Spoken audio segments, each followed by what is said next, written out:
আপনাকে আমি কি বোঝাচ্ছি? যে মদ খায়, ঘুষ খায়, সুদ খায়, জেনা করে, ওর কাছে শয়তান নেই। শয়তান থাকে দাড়ি টুপিওয়ালা হুজুর আর মুরব্বীদের ভিতরে শয়তান থাকে। আমাকে এটা বুঝে উঠতে হবে আজকে। যে বেনামাজি তার কাছে শয়তান নেই, বেনামাজি নগদ ইবলিশ। যে 5 ওয়াক্ত সালাত আদায় করে ওর ভিতরে শয়তান। কেন? ওর সালাতকে নষ্ট করতে হবে কি করে, এটা শয়তানের ভালোভাবে জানা আছে। যে কোরআন খতম দিচ্ছে, ওই কোরআন যে খতম দিচ্ছে তার কোরআনের নেকিকে নষ্ট করার জন্য শয়তান ওর ভিতরে আছে। এই জন্য শয়তানকে চিনতে হবে। আর শয়তান জিনের ভিতরে থাকে, শয়তান মানুষের ভিতরে থাকে। শয়তান মানুষও হয়, শয়তান জিনও হয়। তো জিন শয়তান তো চিনি, সেটা হলো ইবলিশ। মানুষ শয়তান চিনি না, মানুষ শয়তানকে, এটা আজকে চিনে উঠতে হবে। কথা বুঝেন নিব না, খুব সাবধান, খুব মনোযোগ দিবেন। রাসূল সাল্লাল্লাহু আলাইহি ওয়াসাল্লাম বলছেন,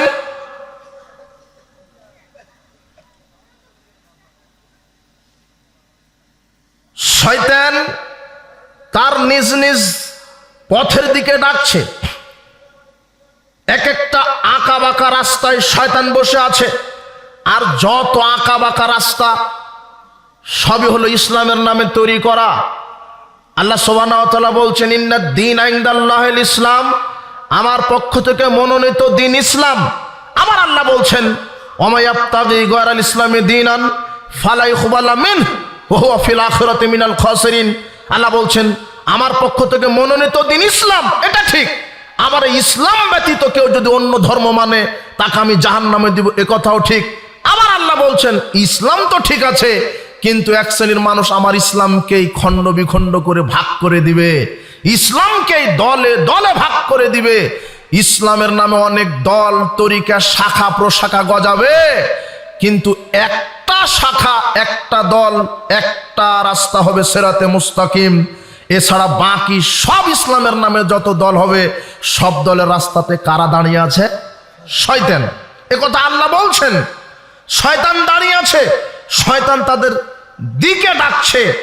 আল্লাহ সুবহানাহু ওয়া তাআলা বলছেন, ইসলামকেই টুকরো টুকরো করে, খান খান করে দলে উপদলে ভাগ করবে। 1981 সালের সরকারি পরিসংখ্যান অনুযায়ী শুধু বাংলাদেশে পীরের সংখ্যা ছিল 2,98,000। 1981 সাল, আজকে 1981 সালে শুধু সরকারি জরিপ হিসাবে বাংলাদেশে পীরের সংখ্যা ছিল 2,98,000। তাহলে আজকে কত হতে পারে? এক একটা পীরের সাথে আর একটা পীরের আকীদা আমলের মিল নাই। এই পীর এই পীরের মুরিদ, ওই পীরের মুরিদকে বলো কাফের, ও বলে এ কাফের। ওদের ফতোয়াতে ওরাই কেউ মুসলমান না। যেমন দুদিন আগে সাদার জুবাই গ্রুপ লাঠি নিয়ে মাঠে নেমে বলছে তুই কাফের, ও বলছে ও কাফের। মানে ওদের ফতোয়াতে ওরা কেউ মুসলমান না। কথা বুঝেননি মনে হয়? ঠিক এইটাই আল্লাহ বলছেন, ওয়াইন্নাশ শায়াতিনা লা ইউহুনা ইলা আউলিয়াইহিম লিউজাদিলুকুম। নিশ্চয় শয়তানের পৃথিবীতে কিছু প্রতিনিধি আছে, সেলা আছে, দালাল আছে। তারা, শয়তান এই প্রতিনিধির উপরে ওহী নাজিল করে। কেন? এই শয়তানের দালালেরা যেন মানুষের সাথে তর্ক করতে পারে, মানুষকে যুখরুফাল কাউলে গুরুরা, চাকচিক্যপূর্ণ যুক্তি দিয়ে, চাকচিক্যপূর্ণ কথার মাধ্যমে মানুষকে যেন পথভ্রষ্ট করতে পারে। এই জন্য শয়তান বিভিন্ন এলাকাতে তার কি সেট করে রেখেছেন? দালাল। যেই দালালেরা শয়তানের ভূমিকা পালন করবে। তো শয়তানের দালাল বা শয়তানের বন্ধু বা শয়তানের এজেন্ট কে? এটা কোরআনের দুটো আয়াত, সূরা আনআমের 112 আয়াত আর 121 আয়াত, দুটো আয়াত পড়বেন।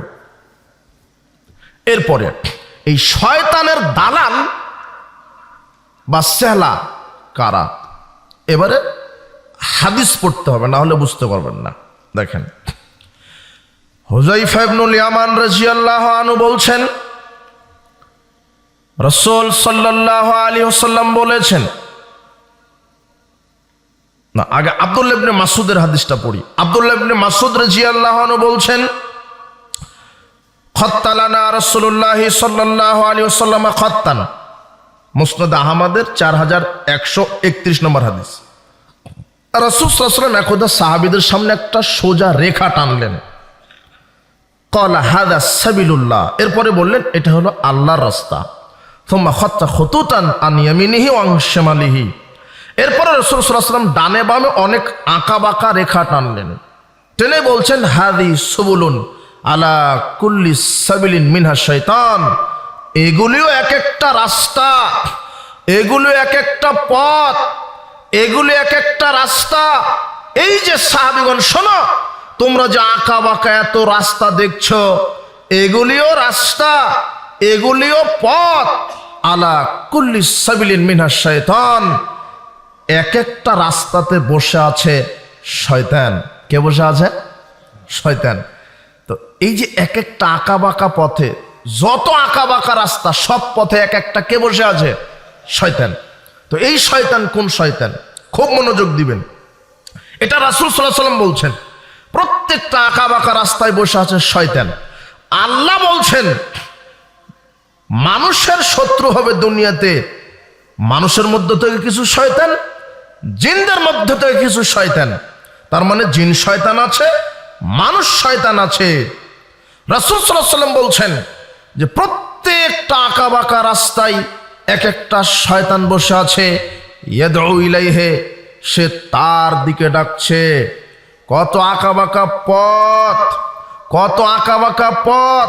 আর আপনাকে বলে দিই, সব আঁকা বাঁকা পথই হলো ইসলামের নামে তৈরি করা। কিসের নামে? ইসলামের নামে। এই কথা আবার আল্লাহ বলছেন, ইন্নাল্লাযীনা ফাররাকু দীনাহুম ওয়া কানু শিয়া লাস্তা মিনহুম ফি শাই। আল্লাহ বলছেন নিশ্চয়ই যারা নিজ দিনকে টুকরো টুকরো করে বিভক্ত করে দিয়েছে, তাদের ব্যাপারে আপনার দায়িত্ব নেই। এই বিষয়ে আমি বিচার মাঠে ফয়সালা করব। অত্র সূরা আনামের 159 আয়াত আল্লাহ বললেন যে এক শ্রেণীর মানুষ দিনকেই টুকরো টুকরো করে বিভক্ত করবে, সেও দিন, নিজের দিনকে। তো আমাদের দিন কি? প্রথমে বললাম না, ইন্নাদ দীন ইনদাল্লাহিল ইসলাম। খুব মনোযোগ দেন। আপনি কি মনে করছেন এটা তাফসির মাহফিল বা এটা ওয়াজ হচ্ছে নাকি? জি না, আপনি ক্লাসে বসেছেন। কিসে বসেছেন? দার্সে বসেছেন। আপনি খুব মনোযোগ দিবেন, একেবারে এক খেয়াল, দুনিয়ার আর কোনো খেয়াল নাই। বক্তব্য আজকে বুঝে উঠতে হবে ইনশাআল্লাহ, নাহলে আপনি বুঝতে পারবেন না। ইসলামকে খণ্ড বিখণ্ড করে দলে দলে ভাগ করে দিয়েছে। এর মধ্যে একটা দল থাকবে হকের উপরে। আল্লাহ সুবহানাহু ওয়া তাআলা সূরা আরাফের 181 আয়াতে বলছেন, ওয়ামিম্মান খালাকনা উম্মাতুন ইয়াহদুনা বিল হক ওয়া বিহি ইয়াদিলুন। আল্লাহ বলছেন আমার সৃষ্টির ভিতরে একটি দল হকের উপরে থাকবে। আমার সৃষ্টির ভিতরে একটি দল হকের উপরে থাকবে, এটা আল্লাহ বলছেন। রাসূল সাল্লাল্লাহু আলাইহি ওয়াসাল্লাম বলছেন কি, লা তাযালু তায়ফাতুম মিন উম্মতি যাহিরিন আলাল হক লা ইয়াদুররুহুম মান খাযালাহুম হাত্তা ইয়াতি আমরুল্লাহি ওয়া হুম কাযালিক। রাসূল সাল্লাল্লাহু আলাইহি ওয়াসাল্লাম বলছেন আমার উম্মতের মধ্যে কিয়ামত পর্যন্ত চিরকাল হকের উপরে একটা উম্মত, একটা দল হকের উপরে বিজয় থাকবে। পরিত্যাগকারীরা তাদের কোনো ক্ষতি করতে পারবে না। রাসূল সাল্লাল্লাহু আলাইহি ওয়াসাল্লাম বললেন একটি দল হকের উপরে থাকবে। দল অনেক, একটি রাস্তা হকের উপরে থাকবে। রাস্তা অনেক, কিন্তু কয়টা রাস্তা হকের উপরে? একটা। কিন্তু একটা সহজ সরল, সেটা হলো সিরাতে মুস্তাকিম। রাসূল সাল্লাল্লাহু আলাইহি ওয়াসাল্লাম ওটাই বুঝালেন, সোজা রেখা টেনে বললেন এটা হলো আল্লাহ রাস্তা, সিরাতে মুস্তাকিম। এছাড়া ইসলামের নামে যত দল তরিকা ইজাম তৈরি হয়েছে, আঁকা বাঁকা সব পথ, সবই ইসলামের নামেই তৈরি হয়েছে, কিন্তু এক একটা রাস্তায় কে বসে আছে? শয়তান। এই শয়তান কোন শয়তান? একটু লক্ষ্য করেন। হুযায়ফা ইবনুল ইয়ামান রাদিয়াল্লাহু আনহু বলছেন, কানান নাসু ইয়াসআলুনা রাসূলুল্লাহ সাল্লাল্লাহু আলাইহি ওয়াসাল্লাম আনিল খায়রি। লোকেরা রাসূল সাল্লাল্লাহু আলাইহি ওয়াসাল্লামকে জিজ্ঞাসা করত শুধু কল্যাণ সম্পর্কে, ফজিলতের বয়ান শুনতো। আল্লাহর নবী এটা করলে কি কত নেকি, এটা করলে কি, এটা করলে কি, এই আমলটা এইভাবে করলে কিভাবে করব, আমল ফজিলতের বয়ান শুনতো অধিকাংশ মানুষ, যে এটা করলে কত নেকি। কিন্তু হুযায়ফা রাদিয়াল্লাহু আনহু বলছেন, কুনতু আসআলুহু আনিশ শাররি মা খাফাতা ইউদরিকানে। কিন্তু আমি জিজ্ঞাসা করতাম যে কি করলে ইমান ভেঙে যায়, আগে ইমান টিকাতে হবে। ইমানই যদি না থাকে তাহলে আমল করে কি লাভ? আমি সুবহানাল্লাহ বলতে বলতে যদি বমনও করি আর শরীরে যদি তাবিজ ঝুলানো থাকে তাহলে কোনো লাভ নাই। কথা বুঝেননি মনে হয়? আমি সুবহানাল্লাহ বলতে বলতে বমন করলাম কিন্তু ঘুষের টাকাতে ভাত খেয়ে সুবহানাল্লাহ বলতে তার নেকি হবে না? তাহলে আগে সুবহানাল্লাহর নেকি টিকাতে হবে, তার আগে কি ইমানকে ঠিক রাখতে হবে। এই জন্য ফিতনা থেকে আগে বাঁচতে হবে। হুযায়ফা রাদিয়াল্লাহু আনহু এটাই বলছেন, আমি অকল্যাণ সম্পর্কে জিজ্ঞাসা করতাম, আল্লাহ নবী বলেন তো কি করলে ইমান নষ্ট হয়, কি করলে মানুষ মুনাফিক হয়ে যায়, আমি যাতে বেঁচে থাকতে পারি এগুলি থেকে, আমার আমলটা ইমানটা যেন আল্লাহর কাছে কবুল হয়, এগুলো আমি জিজ্ঞাসা করলাম। তো জিজ্ঞাসা করতে করতে এক পর্যায়ে বললাম, আল্লাহর নবী, ইন্না কুন্না ফি জাহিলিয়াতিন ওয়া শাররিন, আমরা জাহেলি যুগে ছিলাম আর অকল্যাণের যুগে ছিলাম। ফাজানাল্লাহু বিহাদাল খায়র, আল্লাহ আমাদেরকে অনুগ্রহ করে কল্যাণের মধ্যে নিয়ে এসেছেন। ফাহাল বাদা হাযাল খায়র মিন শাররিন, তো এই কল্যাণের পরে কি আবার অকল্যাণ আসবে? ক্বালা নাআম, তিনি বললেন হ্যাঁ। ফাহাল বাদা যালিকাল খায়র মিন শাররিন, তো আমি যে বললাম আল্লাহর নবী আমরা যে কল্যাণের মধ্যে আছি, এই কল্যাণের পরে কি আবার অকল্যাণ আসবে? রাসূল সাল্লাল্লাহু আলাইহি ওয়াসাল্লাম বলছেন হ্যাঁ আসবে অকল্যাণ। তখন আমি আবার বললাম ফাহাল বাদা যালিকা শাররুম মিন খায়রিন, তো আবার যে অকল্যাণ আসবে ওই অকল্যাণের পরে কি আবার কল্যাণ আসবে? তখন রাসূল সাল্লাল্লাহু আলাইহি ওয়াসাল্লাম জবাব দিচ্ছেন, ক্বালা নাআম ওয়া ফিহি দাখানুন, হ্যাঁ আবার কল্যাণ আসবে অকল্যাণের পরে, আবার অকল্যাণের পরে কল্যাণ আসবে, তবে সেটা হবে ঘোলাটা, সেটা হবে অস্পষ্ট, সেটা হবে ধোঁয়াটা। ওমা দাখানুহু, হুযায়ফা বলছেন আল্লাহর নবী ঘোলাটা কল্যাণ কি, ধোঁয়াটা ইসলাম কি, অস্পষ্ট ইসলাম কি, ঘোলাটা ইসলাম কি? তখন রাসূল সাল্লাল্লাহু আলাইহি ওয়াসাল্লাম বলছেন, কওমুন ইয়াহদুনা বিগাইরি হাদি, মানুষ চলবে আমার পথ বাদ দিয়ে, বড় বড় আকাবির দরবেশ পীর ফকির বুজুর্গ এদের নীতিতে চলবে। মানুষ আমার নীতি আমার সুন্নাহ বাদ দিয়ে তারিফু মিনহুম ওয়া তুনকিরু, তাদের ভিতরে কিছু ভালো থাকবে কিছু খারাপ থাকবে, তাই তো অস্পষ্ট হবে, তাই তো ঘোলাটা হবে। তাদের মধ্যে কিছু অস্পষ্ট থাকবে কিছু স্পষ্ট থাকবে, কিছু ভালো থাকবে কিছু খারাপ থাকবে। তখন হুযায়ফা রাদিয়াল্লাহু আনহু জিজ্ঞাসা করছেন, ফাহাল বাদা যালিকাল খায়র মিন শাররিন, আচ্ছা এই ঘোলাটা কল্যাণের পরে কি আবার অকল্যাণ আসবে? এইবারে রাসূল সাল্লাল্লাহু আলাইহি ওয়াসাল্লাম যে কথা বললেন, আশ্চর্যজনক কথা, অবাক কথা। রাসূল সাল্লাল্লাহু আলাইহি ওয়াসাল্লাম বলছেন হ্যাঁ, ক্বালা নাআম, জি এই ঘোলাটা ইসলাম, ঘোলাটা ইসলামের পরে, ঘোলাটা কল্যাণের পরে আবার অকল্যাণ আসবে। এমন অকল্যাণ, দুআতুন ইলা আবওয়াবি জাহান্নাম, জাহান্নামের দিকে নিয়ে যাওয়ার জন্য কিছু বক্তা বের হবে। কি বের হবে? জাহান্নামে নিয়ে যাওয়ার জন্য কিছু আলেম বের হবে, জাহান্নামে নিয়ে যাওয়ার জন্য কিছু দায়ী বের হবে। দুআত মানে দায়ীগণ, বক্তাগণ, আলেমগণ বের হবে। মান আজাবাহুম ইলাইহা কাযাফু ফিহা, আল্লাহর নবী বললেন হুযায়ফা শোনো, ওই বক্তার বক্তব্য শুনে যারা ঈমান আনবে আমল করবে তারাই জাহান্নামে চলে যাবে। এখন হুযায়ফা অবাক হয়ে বলছেন আল্লাহর নবী কি শোনালেন, বক্তা আবার জাহান্নামে নিয়ে যাবে কেন মানুষকে? সিফহুম লানা, আচ্ছা পরিচয় দেন তো আপনি, সেই বক্তা কেমন, সেই দায়ীগণ কেমন, সেই আলেমেরা কেমন, কেমন আলেম কেমন দায়ী যারা বক্তব্য দিয়ে জাহান্নামে নিয়ে যাবে, এদের পরিচয় দেন তো। রাসূল সাল্লাল্লাহু আলাইহি ওয়াসাল্লাম আবার পরিচয় দিচ্ছেন কেমন করে দেখেন। রাসূল সাল্লাল্লাহু বলছেন হুম মিন জিলদাতিনা, তারা হবে মুসলমান, ইয়াতাকাল্লামুনা বিআলসিনাতিনা, তোমরা যেভাবে কোরআন হাদিস থেকে বক্তব্য দাও ওই বক্তারাও কোরআন হাদিস থেকেই বক্তব্য দিবে। অবাক, বক্তা কোরআন হাদিস থেকেই বক্তব্য দিবে, কিন্তু এই বক্তার বক্তব্য যারাই শুনে আমল করবে কোথায় চলে যাবে? জাহান্নামে। কোরআন হাদিস থেকে বক্তব্য দিবে, আবার যে বক্তব্য দিচ্ছে সে মুসলিম, আবার সে দায়ী, সে আলেম। অবাক করা কথা। হাদিসটা বুখারীর হাদিস, 3606 নম্বর হাদিস, 3606 নম্বর হাদিস। শোনেন, এক শ্রেণীর বক্তা আছে আলেম আছে, দ্বীনের দায়ী আছে, যারা রাসূলের সুন্নাহকে বিকৃত করে কোরআনের আয়াতের ভুল অর্থ প্রয়োগ করে জাতিকে বিভ্রান্ত করছে, এরাই হচ্ছে এই ভ্রান্ত আকীদার ভ্রান্ত এক শ্রেণীর দায়ী। এটা এক শ্রেণীর দায়ী, তারা কোরআন সুন্নাহর অবব্যাখ্যা করে জাতিকে বিভ্রান্ত করছে। এবারে ওই কথায় চলে আসি যে প্রত্যেক রাস্তাতে শয়তান বসে আছে, এটা কোন শয়তান? এবার আপনি সহিহ মুসলিমের 1847 নম্বর হাদিস খোলেন, রাসূল সাল্লাল্লাহু আলাইহি ওয়াসাল্লাম বলছেন, কুলুবুহুম কুলুবুশ শায়াতিন ফি জুসমানিন সিন।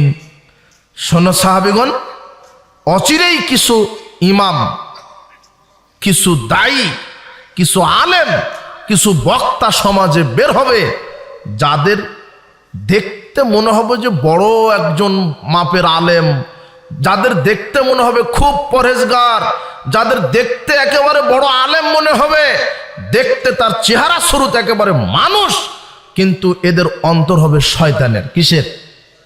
শয়তানের। হাদিসটা সহিহ মুসলিমের। দেখতে মনে হচ্ছে বড় আলেম, অন্তর কিসের? শয়তানের।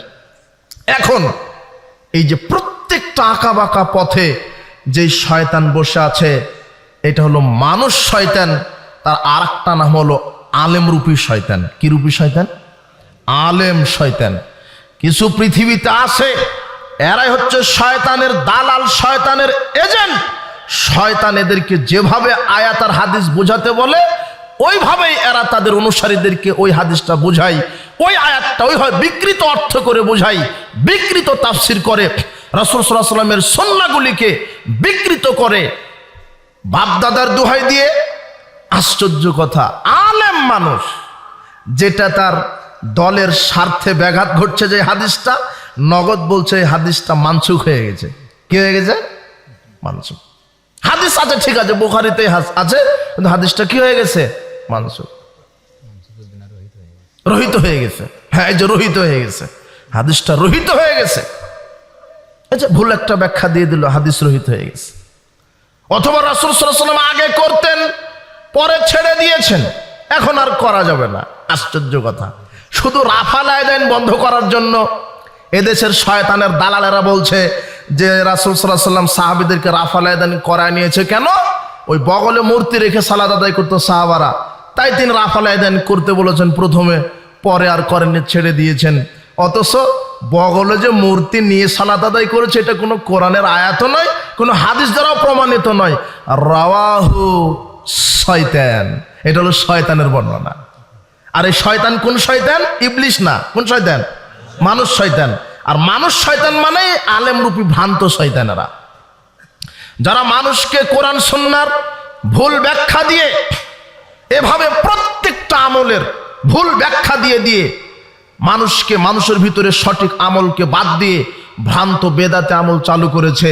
আপনার কি মনে করেন এই ভ্যান চালক, রিক্সা চালক, মুচি, মেথর, এরা কি শরীয়তের মধ্যে ভ্রান্ত আমল ঢুকিয়েছে? কারা ঢুকিয়েছে? এই এক শ্রেণীর আলেমেরাই, এক শ্রেণীর আলেমেরাই। আলেমের কাছে ফতোয়া জানতে ফতোয়া জিজ্ঞাসা করা হলো যে মক্কা মদিনা থেকে বাংলাদেশের টঙ্গীর মাঠে ইজতেমায় কেন আসে, মক্কা মদিনা থেকে আসে কেন? তখন যে প্রশ্নের উত্তর দিচ্ছে সে কিন্তু আলেম। সে তখন বলছে যে মক্কার কাবা ঘরে 1 রাকাত সালাত আদায় করলে নেকি হয় 1 লক্ষ গুণ, আর টঙ্গীর মাঠে 1 রাকাত সালাত আদায় করলে নেকি হয় 49 কোটি গুণ। যে বলছে সে মুচি নয়, মেথর নয়, ভ্যান চালকও নয়, সে ডিগ্রিধারী আলেম শয়তান। কথা বুঝেননি মনে হয়? এই যে ওহিটা নাজিল করলো, মানে ইবলিশ, এটা তো দালাল। তো এই ভ্রান্ত আলেম কার দালাল? ইবলিশের। এই ইবলিশ ওহি করছে কার উপরে? এই ভ্রান্ত আলেমের উপরে। ইবলিশ ওহি করে বলে দিল, তুমি মেরে দাও ফতোয়া যে টঙ্গীর মাঠে গেলে হয় হজের নেকি। ফতোয়া মেরে দাও যে টঙ্গীতে সালাত আদায় করলে 49 কোটি গুণ নেকি। এটা কার ফতোয়া? এই শয়তানের। এই ওহি নাজিল করলো কে? এই ইবলিশ শয়তান।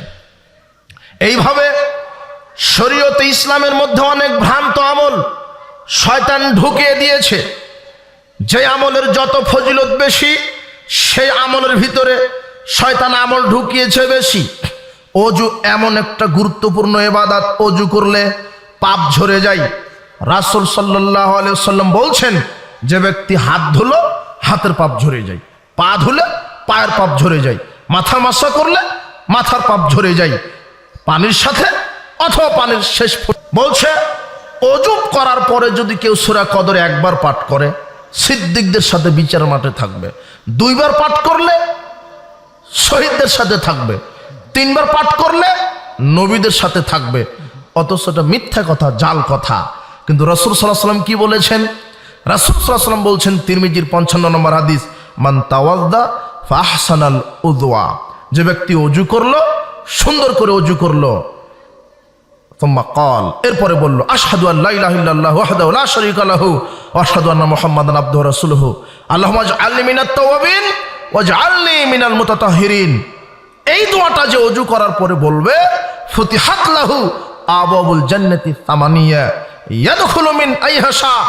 রাসূল সাল্লাল্লাহু আলাইহি ওয়াসাল্লাম বলছেন, অজু শেষে কেউ যদি কালেমা শাহাদাত পাঠ করে, আল্লাহ তার জন্য জান্নাতের 8টি দরজা খুলে দেন। সে যে কোনো দরজা দিয়ে প্রবেশ করবে বিচারের মাঠে। তাহলে রাসূল সাল্লাল্লাহু আলাইহি ওয়াসাল্লামের এই সুন্নাত আপনার অজুতে, এটা আপনি মুখে দোয়া বলে দিলেন, অজুর শেষে 3 বার সূরা কদর পড়লেন। সূরা কদর পড়তে নিষেধ না, আপনি রাতে পড়েন, সালাতের পরে পড়েন, এখন পড়েন, কিন্তু অজু করার পরে পড়তেই হবে। এটা হলো বেদাত। কেন? রাসূল সাল্লাল্লাহু আলাইহি ওয়াসাল্লাম এটা পড়তে বলেন। ঘাড় মাসা করা যাবে না, ঘাড় মাসা করা বেদাত। রাসূল সাল্লাল্লাহু আলাইহি ওয়াসাল্লাম থেকে, এটা সুন্নাত থেকে প্রমাণিত নয়। এটা হলো অজুতে বেদাত হলো। আবার আকাশের দিকে তাকিয়ে দোয়া বলতে পারবেন না, আকাশের দিকে তাকানোর কোনো দলিল নেই। আপনি ওখানে বসেই দোয়া পাঠ করেন, কালেমা শাহাদাত, ফজিলত হবে ইনশাআল্লাহ। অজু, এরপরে সালাতের মধ্যে শয়তান বেদাত ঢুকিয়ে দিল। সালাতের ভিতরে, সালাতের বাহিরে, সালাতের পরে যে আমলই আপনি করছেন, শয়তান ওখানে হস্তক্ষেপ করেছে, শয়তানের বানানো আমল আপনার ভিতরে ডেলিভারি করেছে, আপনি বুঝতে পারেন না। এদেশের মানুষ সালাত শুরু করার পূর্বেই 8টা থেকে 9টা বেদাত করে। কয়টা? সালাত শুরুই করেনি, শুধু প্রস্তুতি নিতে 8টা থেকে 9টা বেদাত। তার এক, জায়নামাজের দোয়া তৈরি করেছে, তাও কোরআন থেকে আয়াত নিয়ে এসেছে হুজুর। হে জাতা হুজুর নাকি, ওর বাপের উপরে আয়াত নাজিল হয়েছে। ওটা বলছে যে মোহাম্মদ আবারকে এই যে দিয়ে দিলাম তোর উপরে, চালায় দে। বলছে ইন্নী ওয়াজ্জাহতু ওয়াজহি লিল্লাযী ফাতারাস সামাওয়াতি ওয়াল আরদি হানিফা ওয়া মা আনা মিনাল মুশরিকিন। হুজুর বলছে এটা কোরআনের আয়াত, পড়া যাবে না মানে? এটা কোরআনের আয়াত পড়া যাবে না মানে? মিনহা খলাকনাকুম ওয়া ফিহা নুঈদুকুম ওয়া মিনহা নুখরিজুকুম তারাতান উখরা। আরে এটা মাটি দেওয়ার সময় বলতে হবে এটা কোরআনের আয়াত, পড়া যাবে না মানে? এটা কোরআনের আয়াত। তো হুজুর মনে করেছে যে ওর যুক্তিতেই চলবে। তো মানুষের যুক্তি, মানুষের বুঝ অনুযায়ী ধর্ম চলবে না। ধর্ম একজন মানুষের বুঝ অনুযায়ী চলবে, একজন মানুষের দোহাই দিয়ে চলবে, তার নাম মুহাম্মদ সাল্লাল্লাহু আলাইহি ওয়াসাল্লাম। আমার মতো করে ধর্ম চলবে না। সালাত শুরু করার পূর্বেই জায়নামাজের দোয়া বলে দিল, এটা কোরআনের আয়াত। কোরআনের আয়াত হলেই জায়নামাজের দোয়া হিসেবে বলতে হবে? জি না, দেখতে হবে রাসূল সাল্লাল্লাহু আলাইহি ওয়াসাল্লাম বলেছেন কিনা। রাসূল সাল্লাল্লাহু আলাইহি ওয়াসাল্লাম যদি না বলে, আমাকে বলা যাবে না। আমি ইবাদত আকারে যা কিছু করব, সবার দলিল থাকতে হবে। কি থাকতে হবে? রাসূল সাল্লাল্লাহু আলাইহি ওয়াসাল্লাম থেকে প্রমাণিত হতে হবে। আমি সালাত শুরু করার পূর্বে একটা বেদাত, তার জায়নামাজের দোয়া বলে দিলাম। 1 2 মুখে নিয়ত বলে দিলাম। আরবিতে মুখে সালাতের নিয়ত বানিয়েছে, যেটা সহি জয়ীব জাল কোন হাদিস দ্বারা প্রমাণিত নয়, যেটা হাদিসের পাতাতেই লেখা হয়নি। পৃথিবীতে যত হাদিসের কিতাব আছে, কোন হাদিসের কিতাবে সালাতের আরবি মুখে নিয়ত এভাবে বলতে হবে, এরকম একটা জাল হাদিস পৃথিবীতে কোন হাদিসের কিতাবে লেখা হয়নি। অথচ পড়ছে নাওয়াইতু আন উসাল্লি লিল্লাহি তাআলা ফি যুহরি 4 রাকা, বা আরো কি জানি বলছে, এইভাবে মুখে নিয়ত আরবি বলছে। শুধু সালাত প্রস্তুতি নিচ্ছে, নিতেই 2টা বেদাত করে ফেললো অলরেডি। 3 নম্বর বেদাত, ইমাম সাহেব আলাদাভাবে একটা বেদাত তৈরি করছেন, নিয়ত তৈরি করেছে। আনা ইমামু হাদারা ওয়া মা ইয়াহদুরুন, আমি ইমামতি শুরু করলাম, যারা উপস্থিত হয়েছে তাদের, আর পরবর্তীতে আবার যারা আসবে তাদেরও ইমাম, এই বলে আল্লাহু আকবার বলে শুরু করে দিল। অথচ মুখে যেটা বললো সেটা রাসূল সাল্লাল্লাহু আলাইহি ওয়াসাল্লাম থেকে প্রমাণিত নয়, তিনটা বেদাত। 4 নম্বর বেদাত,